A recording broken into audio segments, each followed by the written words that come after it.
वो समरी आखिर पहुंच गई जिसका इतना इंतजार हो रहा था। रात पूरी रात जो है वो खबरें चलती रही। समरी में तो वो डायलॉग बनता है पुरानी फिल्म का बकायदा, जो है कहाँ से आया है ये झुमके, कौन लाया है ये झुमके, किसने दिए हैं ये झुमके। 24 तक जो है वो नाम सामने आ जाएगा कौन जो है वो आर्मी चीफ होंगे। 26 को जो है वो इमरान खान साहब को इस्लामाबाद या रावलपिंडी आने का क्या फायदा है। आर्मी चीफ्स के साथ कोई मसला नहीं है, हमें लगाने वालों के साथ मसला है। अगर वो अमेरिका वाले बयानिए से पीछे हट सकते हैं तो नए आर्मी चीफ ने तो आगे इतने साल सर्व करना है, तो वो उस बयानिए से भी पीछे हट जाएंगे। नहीं, पीछे हट जाएंगे नहीं, पीछे हट चुके हैं।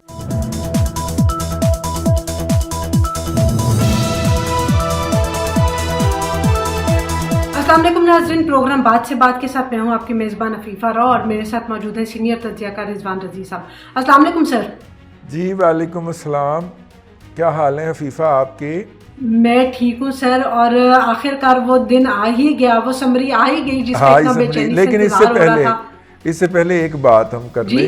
ये मुझे शिकायत मिली है कि आप अपनी विंडो में बार बार बैठते हुए ऐसे घड़ी देखती हैं, ये बुरी बात है, ये ऐसा नहीं करना चाहिए आपको वैसे और ख़ास तौर पे उस दिन तो बिल्कुल भी नहीं करना चाहिए जब जर्मनी और जापान का मैच होने जा रहा है, दोनों हमसाया मुल्कों का मैच होने जा रहा है आज है जी। और उनकी टीमें जो हैं वो दोहा के अंदर जो है वो आपस में जो है वो होंगी। तो हमें इमरान खान साहब ने बताया था कि दोनों मुल्कों की सरहदें मिलती हैं, तो इसलिए जर्मनी और जापान के आज सर अब वो क्या करें, आजकल घड़ियां इतनी इंपॉर्टेंट हो गई हैं कि उनको बार बार जो है वो नजर रखनी पड़ती है। हाँ। और हमसाया ममालिक भी आपको पता ही है, तो इसलिए ये शिकायत अब करना मेरे ख्याल बनती नहीं है मुझसे। प्रोग्राम का बकायदा आगाज करते हैं, मैंने कहा थोड़ा सा लाइट रवीन के अंदर इसको किया जाए। बिल्कुल बिल्कुल, लेकिन सर वो समरी आखिर पहुंच गई जिसका इतना इंतजार हो रहा था। रात पूरी रात जो है वो खबरें चलती रही कि जी समरी, कोई कह रहा था समरी पहुंच गई है, कोई कहता समरी नहीं पहुंची। आखिर फिर जो है DGISPR की जानिब से ट्वीट आया कि जी समरी बिल आखिर जो है वज़ीर आज़म हाउस को जो मौसूल हो चुकी है, और अब जो 6 नाम थे वो भी उसमें आ चुके हैं। बाकी तफसीलात आप हमारे नाज़रीन के साथ शेयर कीजिए कि अब आगे क्या होने वाला है। समरी में तो वो डायलॉग बनता है पुरानी फिल्म का बकायदा, जो है वो जो है कि कहाँ से आया है ये झुमके, कौन लाया है ये झुमके, किसने दिए हैं ये झुमके। बिल्कुल। तो कौन लाया है ये समरी, कहाँ से आई है ये समरी, इस पे ऊपर बात कर लेते हैं। देखिए हमारी जो इतलात हैं और जो रात कल कन्फर्म हुई कि समरी जो मंडे को ही आ गई थी, सुबह जो ब्रेकिंग न्यूज़ चली थी मीडिया के ऊपर वो दुरुस्त थी, और उसके अंदर जो था वो 29 तारीख को जो सीनियर मोस्ट 4 लोग थे उनके नाम भेजे गए थे, और उनके अंदर वो साहब जो थे जिन्होंने 27 को रिटायर हो जाना है उनका नाम नहीं था, जिसकी बुनियाद के ऊपर फिर वो समरी वापस भेजी गई और उन्हें कहा गया कि जनाब उनका नाम डाल के भेजें। तो फिर अब जो ये रात को समरी मसूल हुई है इसके अंदर उन्होंने फिर ये किया कि ना सिर्फ के वो जो सीनियर मोस्ट थे उनका नाम डाला बल्कि बाकी 2 के नाम भी उसके अंदर इंक्लूड कर दिए, यूँ बाकी 1 का नाम भी इंक्लूड कर दिया। यूँ ये 6 जो है नामों के ऊपर मुश्तमिल समरी है जो मीडिया के ऊपर घूम रहा है, और हमें खाम वो नामों को दोहराने की ज़रूरत नहीं है, आप समझ रहे हैं मेरी बात, सेंसिटिव मामला है, लेकिन वो समरी पहुंच गई है। जो इतलात हैं वो ये हैं कि उस समरी के साथ हर जो नाम होता है उसकी एक फ़ाइल होती है जिसको बड़े एहतमाम और एहतराम के साथ में भेजा जाता है कि जनाब ये इनके ये कारनामे हैं और इनके ये कारनामे हैं। वो भी साथ में फ़ाइलें आई हैं, वो फ़ाइलें आज सुबह वर्किंग डे का आगाज़ होते ही वो फ़ाइलें खुल चुकी हैं और वज़ीर आज़म उनका मुआयना फरमा चुके हैं। रात जो है वो एक अहम राह चलते जिसे खबर नहीं मिल जाना कहते हैं, राह चलते मुझे खबर मिल गई, और ख़बर ये थी कि मेरे एक दोस्त हैं बहावलपुर में, तो उन्होंने बताया कि उनके एक दोस्त के मेहमान बने हैं मलिक अहमद खान साहब। अब मलिक अहमद खान साहब जो हैं, मलिक अहमद खान साहब तो आजकल बहुत इंपॉर्टेंट हुए हैं। हाँ, वो एडवाइज़र हैं डिफेंस के ऊपर अपना प्राइम मिनिस्टर के, तो वहाँ पे मौजूद थे। तो मैंने कहा कि वो किस सिलसिले में आए थे वहाँ पे, तो उन्होंने बताया कि मलिक साहब ने मेज़बान से ये कहा कि वो वहाँ पे कोई अहम मुलाकात के लिए आए हैं और उनके साथ बहुत इम्पोर्टेंट मीटिंग है, लेकिन इसको चूँकि मतलब कि खुफिया रखा जाना मकसूद है, तो इसलिए वो बराह रास्त अपनी गाड़ी में वहाँ पे नहीं गए। और कुछ ही देर के बाद कुछ अहम गाड़ियाँ आईं जिनके अंदर ऊपर मखसूस नंबर लगे होते हैं, समझ तो आप गए हैं, ठीक है? जी जी बिल्कुल, वो बिल्कुल। उनमें बिठा के उनको ले गई। और मतलब मुलाकात, यानी मलिक अहमद खान साहब कल रात बहावलपुर में पाए जा रहे थे और वो वहाँ पे एक अहम अच्छा, शख्सियत और वहाँ वो अहम मुलाकात कर रहे थे, उनसे अहम मुलाकात कर रहे थे। अब उस मुलाकात के अंदर क्या हुआ है ये तो हमें नहीं पता, क्योंकि हमारे सोर्सेज उस मुलाकात में तो नहीं गए, वो तो सिर्फ मेज़बान के हमसाए। लेकिन मुझे इतना पता है कि अगर आपको पता चल भी गया होगा तो आप उतनी खबर ही बताएंगे जितनी जो है ना हमारे नाज़रीन के लिए ज़रूरी है, या जो सब डाइजेस्ट कर सकें। आप आधी खबर छुपा देते हैं बाज़ औक़ात। उतनी खबर बतानी चाहिए जितनी के लोग आगे अब्जॉर्व कर लें। लेकिन उसमें एक जो चीज़ है उसका पहलू ये निकलता है कि इमरान खान साहब ने कहा था कि मैं सबको, जब वो DGISI वाला मसला नहीं हुआ था, अगर आपको याद है, जिसके अंदर वो पड़ गया था, फिर इमरान खान साहब ने आखिरी शर्त ये रखी थी कि मैं सबको बुला के उनके पर्सनली इंटरव्यू करूंगा, जो कि वैसे बाय द वे वो कर सकते हैं, उनको लीगली कर सकते थे, उनको ये एम्पावरमेंट थी। वो उन्होंने इंटरव्यू किए थे। अब असूली तौर पे अगर उसी रवायत को शहबाज शरीफ साहब कंटिन्यू करना चाहें तो उसमें तो ये हो सकता है कि वो कहें कि जी मैं 6 के 6 लोगों को जो है वो बुला के इंटरव्यू करूँगा। तो वैसे सर पहले ऐसी कोई रवायत मौजूद है? इमरान खान साहब वाले वाक़े से पहले ऐसी कोई रवायत मौजूद नहीं थी। नॉर्मली उनको ही बुलाया जाता था कर्टसी कॉल के लिए जिनके बारे में ये फ़ैसला कर लिया गया होता था, और फ़ैसला जो था उसके लिए मुशावरत जो है वो सिटिंग या आउटगोइंग आर्मी चीफ से की जा रही होती थी, ठीक है? तो वो अगर मुशावरत होनी है तो वो तो पिंडी में ही मौजूद होंगे, उनसे तो मुशावरत वहीं पे भी हो सकती है। ये जो अहमद खान साहब का बहावलपुर में जाना है, ये बेसिकली इस बात को इंडिकेट करता है कि जो मुतलका लोग हैं उनसे किसी न किसी बहाने या किसी न किसी ज़रिए से राब्ता करके, तो ज़ाहिर है उनके साथ उनकी कंसेंट लेना होती है या उनके बारे में मुख्तलिफ बातें करना होती हैं। उनका आगाज़ कल से ही हो चुका है, तो शायद इंटरव्यू 1-on-1 बुला के और उसकी तस्वीर जारी करके ये वाली हरकत ना की जाए। लेकिन ये जो प्रोसेस जो ये अंसार अब्बासी साहब से ख़बर तब ही ब्रेक करवाई गई है, या उन्होंने तब ही ख़बर ब्रेक की है जब ये मुतलका लोगों से राब्तों के अमल का आगाज़ हो गया है।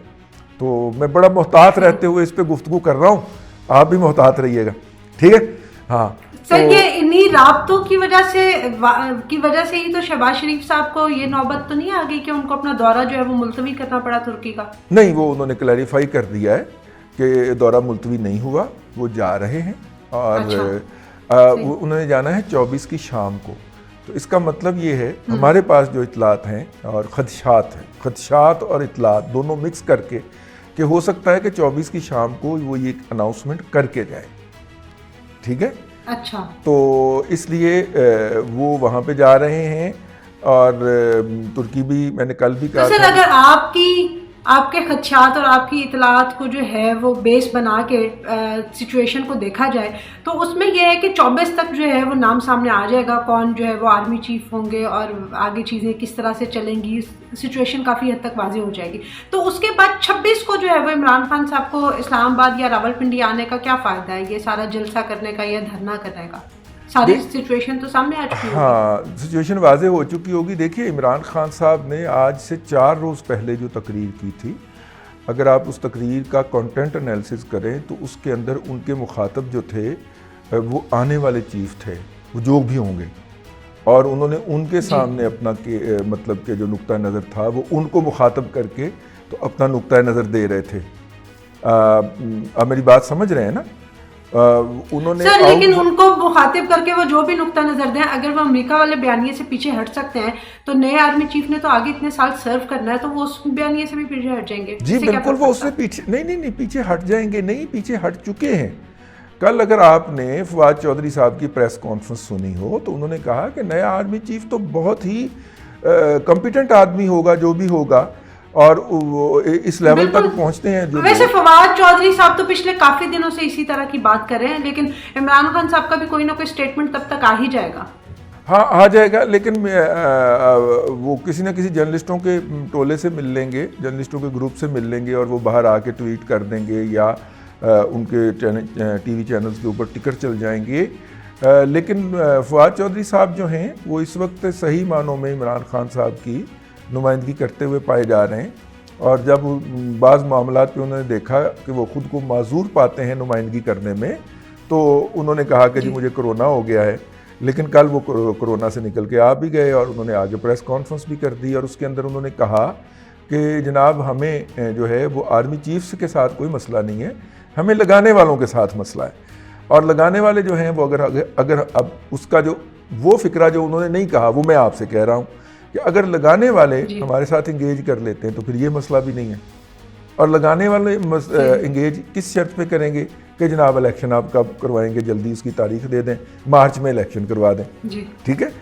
अब मेरा मतलब ये है कि इस वक्त सारा कुछ करने के बाद, 100 जूते खाने के बाद और कुछ ना करके उसके बाद अब तो ये हुकूमत कह रही है ना कि अब देखें हमने सारे मुआशी मामला 100 जूतों के साथ उन्होंने गोलियां भी खाई हैं। हाँ 100 जूते भी खाए हैं और 100 प्याज भी खाए हैं। तो अब वो कह रहे हैं कि चूंकि हमने वो जो मुश्किल दौर था वो निकाल लिया है, अब हम आवाम को रिलीफ देना चाह रहे हैं या देंगे।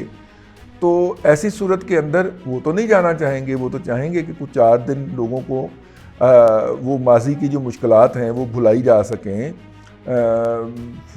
ईंधन की कीमतें कम की जा सकें, पेट्रोल की, ये वो सारा कुछ जो है, ठीक है। तो ऐसी सूरत के अंदर हो सकता है कि हुकूमत उनके साथ किसी न किसी लेवल पे इंगेज कर ले। कल भी मैंने ये कहा था और आज फिर उस बात को दोहरा रहा हूँ कि हुकूमत के इत्तेहादियों का यूँ फ्लॉक करना और आज आना, उसका एक नतीजा तो सामने आ गया ना कि आज नोटिफिकेशन हो गया गवर्नर KPK का। गुलाम अली, सेनेटर गुलाम अली साहब जो थे उनको गवर्नर लगा दिया गया है KPK का।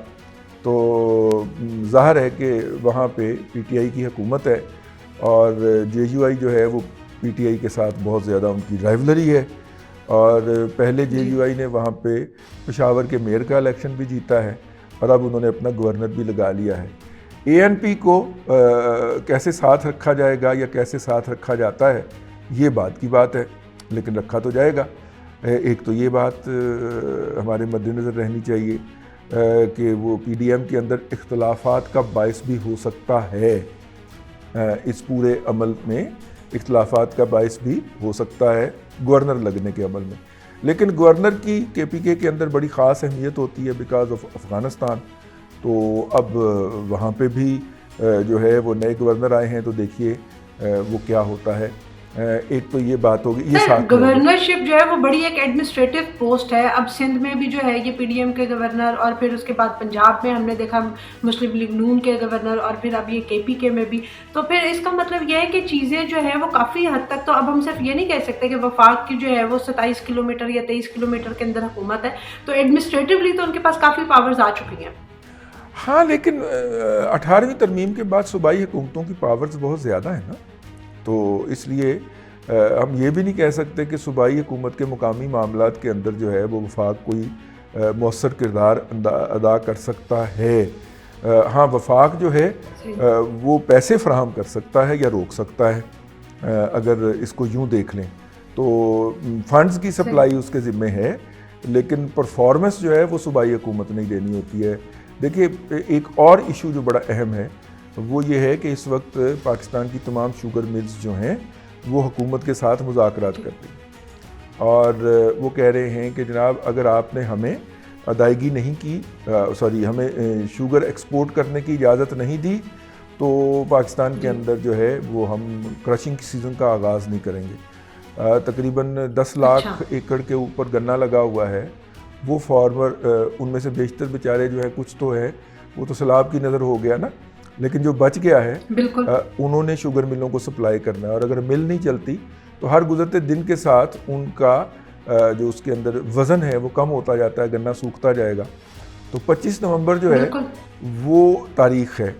अब हुकूमत ने, वफाक ने उनके साथ एग्री किया है कि ठीक है आप 10 अरब रुपया देंगे डोनेशन के तौर पे सैलाब ज़दगान के लिए, तो आप शुगर जो है वो एक्सपोर्ट कर लें। तो इसके ऊपर हो रहे हैं मुज़ाकरात, इस मौजू के ऊपर 5 अरब रुपए वफाक को देंगे। सर लेकिन एक बात यहाँ पे मैं सवाल करना चाहूँगी कि देखें, अगर हमारी जो शुगर मिल्स हैं वो हमारी ज़रूरत से ज़्यादा चीनी प्रोड्यूस करती हैं तो उसके बाद अगर एक्सपोर्ट करती हैं तो उसमें तो किसी को कोई इशू होना नहीं चाहिए। लेकिन बात यह है कि जब शुगर मिल्स जो है बाहर एक्सपोर्ट करना शुरू कर देती हैं, यहाँ पे चीनी की कीमतें जो है वो आसमान पे चली जाती हैं, या नौबत यहाँ तक पहुँच जाती है कि स्टोर से जो है वो आपको किलो या 2 किलो के अलावा मज़ीद कोई चीनी जो है वो दे नहीं सकते और उसकी प्राइस भी इतनी हाई होती है। तो ये तो शुगर मिल वालों की सरासर ज्यादती या ब्लैकमेलिंग नहीं है कि वो एक्सपोर्ट करने की इजाजत मांग रहे हैं, वो यहाँ पे काम कर रहे हैं लेकिन वो यहाँ के लोगों की जरूरत पूरी करने का नहीं सोच रहे। जी जी बिल्कुल, और ये ज्यादती है, ये ब्लैकमेलिंग है। उसकी वजह ये है कि शुगर मिलों ने जो दावा किया था ना कि हमारे पास इतनी ज्यादा फालतू चीनी पड़ी हुई है, उसको वफाकी हुकूमत ने चैलेंज कर दिया। उन्होंने कहा जी आप जितनी कह रहे हैं कि आपके पास इतनी ज्यादा है, आपके पास इतनी ज्यादा शुगर नहीं है और आप ज्यादा शुगर एक्सपोर्ट करके तो पाकिस्तान के अंदर बहरान पैदा करना चाह रहे हैं। अब वफाक जो है वो फिजिकली जाके, वफाक के जो नुमाइंदे हैं, वो केन कमिश्नर एक होता है वफाकी लेवल के ऊपर, वो जाके उसको चेक करेगा। अब मसला ये है कि लोकल एडमिनिस्ट्रेशन जो है वो DCOs के मातहत होती है। ये जो हमारे डिस्ट्रिक्ट कोऑर्डिनेशन अफसर होते हैं, जो पहले DC होते थे अब वो DCOs हैं। DCO ने वफाक के साथ कोऑर्डिनेट करके तो वो शुगर की असेसमेंट करवानी है और DCOs अंडर हैं पंजाब हुकूमत के या सिंध हुकूमत के। चले हो सकता है सिंध में तो वो कर लें, लेकिन सिंध में आपको पता है 16 के करीब शुगर मिलने तो जरदारी साहब की अपनी है, तो वफाक सिंध में तो हो क्या होना है। हाँ, सिंध में तो वो कर लें, लेकिन पंजाब के अंदर तो पंजाब हुकूमत इस वक्त वफाक के हर इकदाम को सबवर्ट करने पे तुली हुई है। वो तो कोऑर्डिनेट नहीं करने देगी उनको, और अगर वो कोऑर्डिनेट नहीं करने देती तो ये एक्सपोर्ट वाला जो मसला है ये दरमियान में लटका रहेगा, क्योंकि ये शुगर जो है ये अकेली एक्सपोर्ट नहीं होती, ये साथ में किराए की सब्सिडी भी मांगते हैं। ये कहते हैं जी हमें सब्सिडी दें, किराया दें, वो कि जनाब हमारी शुगर मिल जो है वो मलकवाल में लगी हुई है या रावाली में लगी हुई है, तो जब चीनी ने एक्सपोर्ट होना है तो वो ऑल द वे कराची तक उसे जाना पड़ेगा, तो वो तो उसकी एक्सपोर्ट वायबल नहीं रहेगी। हालांकि उन्हें कहा जा सकता है कि जी आपने इतनी दूर जो जाना है तो आप ये चंद किलोमीटर दूर अफ़गानिस्तान एक्सपोर्ट कर लें और सेंट्रल एशिया की तरफ भिजवा दें। तो ये है, ये अभी मुज़ाकरात हो रहे हैं, लेकिन मैं बात ये कर रहा था कि ये इश्यूज़ आएंगे और ये आ रहे हैं। देखिए $1800 के ऊपर था पाम ऑयल, जब आपके घी की कीमत जो थी वो $550 लीटर हुई थी। अब वो कम हो के $650 पे आ गया है पाम ऑयल, लेकिन घी की कीमत जो है उसके अंदर सिर्फ ₹30-35 कमी हुई है। ये तो ज़्यादती वाली बात है ना, इसे तो वापस जाना चाहिए 150 वाले लेवल के ऊपर, 200 वाले लेवल के ऊपर, वो नहीं जा रहा।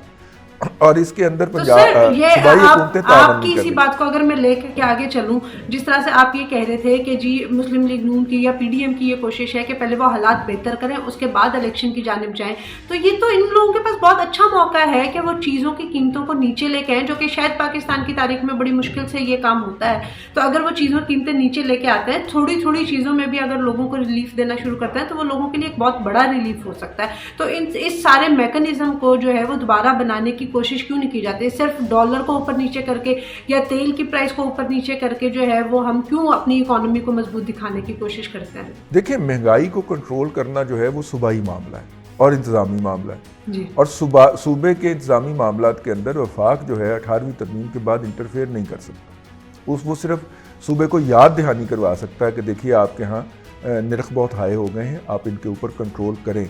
यही तो इशू मैं डिस्कस कर रहा हूँ कि वो सिर्फ वफाक जो है वो एक्सटर्नल मामला से जुड़े हुए मामलात को लुक आफ्टर कर सकता है, वो नहीं कर सकता। इसी से एक बात और भी निकलती है, और वो बात ये है कि इसका मतलब ये है कि हम पंजाब के अंदर और आज़ाद कश्मीर के अंदर ये 29 वाली अपॉइंटमेंट के बाद हुकूमतों में तब्दीली भी देख सकते हैं। ठीक है, ये भी एक पहलू उसका हो सकता है। हुकूमत ने, देखिए पिछले पूरे साल हमने इस बात को अप्रिशिएट नहीं करना या किया, लेकिन पूरे साल उन्होंने 80-85 के दरमियान चीनी की कीमत को मेंटेन रखा है, और ये इससे पहले जो थी ये चली गई थी 110 के ऊपर, 120 के ऊपर, 140 के ऊपर तक गई थी। लेकिन इस साल उन्होंने चीनी की कीमत नहीं बढ़ने दी वफाक ने, सिर्फ एक काम करके कि उन्होंने एक्सपोर्ट की इजाज़त नहीं दी। और ये शुगर मिल जो हैं ये कम से कम पिछले 6 माह से मुझे पता है कि ये समरी लेके मुख्तलिफ वजारतों में घूम रहे हैं कि हमें चीनी एक्सपोर्ट करने दी जाए। और इस वक्त वफाक का ये ख्याल है कि आप चीनी जो एक्सपोर्ट करना चाह रहे हैं वो मिकदार ज़्यादा है, वो अगर एक्सपोर्ट हो गई तो पाकिस्तान के अंदर चीनी का बहरान पैदा हो जाएगा। तो पहले आप एग्जैक्ट तादाद हमें ऑनेस्टली बताएं। और ये शुगर मिलर जो हैं ये कभी नहीं बताएंगे, क्योंकि अगर वो ऑनेस्टली बता देते हैं तो फिर शायद एक्सपोर्ट की ज़रूरत ही ना रहे। फिर यही कहा जाए कि जो अफ़गानिस्तान को एक्सपोर्ट के नाम के ऊपर या स्मगलिंग के नाम के ऊपर जा रही है वही जाने दें, हमें इंटरनेशनल मार्केट के अंदर एक्सपोर्ट करने की कोई ज़रूरत नहीं। देखें, अब आप तो सर कह रहे हैं कि अब ये वफाक और सूबों के दरमियान की लड़ाई है, पर पिसेगी इसमें आवाम, और आगे आने वाले दिनों में आवाम के साथ क्या होता है क्या नहीं होता वो तो हम अपने वीलॉग्स में डिस्कस करते ही रहेंगे। लेकिन आज के वीलॉग के लिए इतना ही। अगर आपको वीडियो पसंद आई तो लाइक ज़रूर कीजिएगा, शेयर कीजिएगा और कमेंट में अपनी राय ज़रूर दीजिएगा। लेकिन यहाँ पे मैं आपको एक बात और भी बताती चलूँ कि ये वीडियो जो है वो हम काफ़ी देर पहले रिकॉर्ड करते हैं और ये मुख्तलिफ मराहिल से गुजर के कुछ वक्त के बाद आप तक पहुँचती है। तो अगर आपको कोई खबर लगे कि शायद TV पे चेंज होके चल चुकी है तो उसके लिए थोड़ा सा मार्जिन ज़रूर रखा करें। लेकिन आज की वीडियो के लिए इतना ही। अंटिल द नेक्स्ट टाइम, अल्लाह हाफ़िज़।